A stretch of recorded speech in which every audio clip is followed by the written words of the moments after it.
We had a Category 1 that almost turned into a Category 2 storm that directly impacted our island here in Saipan and the island of Tinian. What it did was there were winds of approximately 100 knots with gusts of maybe about 130 knots, and it caused widespread extensive damage, probably the worst damage that the Northern Marianas has experienced in the last 30 years. It has impacted our power system. Our main power plant with 4 generators is currently offline, as well as so there's no power anywhere on the island. They're anticipating it's going to take 3 to 4 weeks to restore the power. There were probably 300 or 400 power poles that collapsed during the storm. So there were many roads that were impassable due to the power lines on the road. What about housing? Are people okay for housing, or are there people in emergency shelters? For housing, shelters? we've got approximately 500 people, 500 individuals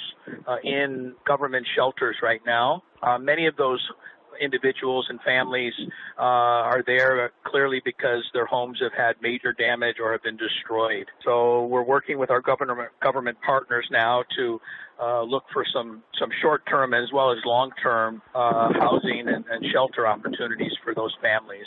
This sounds like it's had a particularly severe impact. You wouldn't think it would happen from a Category 1 or 2 storm. Yeah, it seems, we haven't really gotten the final statistics from our local U.S. National Weather Service, but I think that because the eye of the storm passed directly over the island, we were just more severely impacted than normally. I've lived in the region for 30 years, and I haven't seen a storm that's caused this much destruction, in all that time. There was a storm in 1986, Typhoon Kim. There was a super typhoon that really devastated the island, but I haven't seen something like this in a very, very long time. Well, what's the Red Cross able to do in terms of relief for people there on Saipan? Well, we're working, again, with our local government as well as the U.S. federal government partners like FEMA, and I've been in meetings with them most of the day, working on some strategies of getting relief supplies to the island. The airport, our commercial airport, just did open for daylight-only flights in and out. The seaport is still closed. There was an oil spill and a fuel spill in the harbor.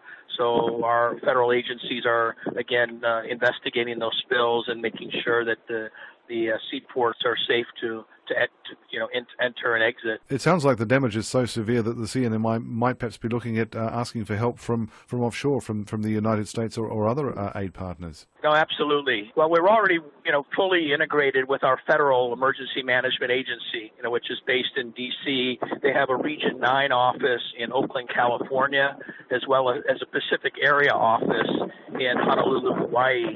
And they already have perhaps 30 or 40 personnel on the ground here in the Marianas now. So the role of the Red Cross is really involved in the more of the humanitarian side, the human side of providing families with relief supplies and food and water.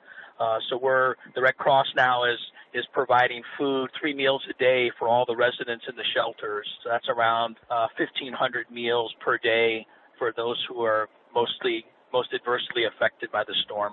Well, speaking of the human side of things, I know there's been a price freeze ordered to prevent traders from ramping up the price of basic goods. Are some people trying to exploit the situation, or are people sort of trying to help each other out? The price gouging, that often does happen during disasters. I have not heard or have any knowledge of any of that going on here at this time, so that's a good thing. But the thing that's a big concern for our community is that because the power grid was so severely damaged, and they're anticipating perhaps 1 month without power, that also means that the water supply will be affected as well. Most homes on the island, they have a small water catchment with a few hundred liters of water, but that's not going to take them more than 2 or 3 days, and then there really is going to be a shortage of water, potable water. So I know they're working on a plan to bring in water tankers into the villages so that people might be able to replenish some water supply. But it's going to be a big concern for those of us in the the humanitarian services.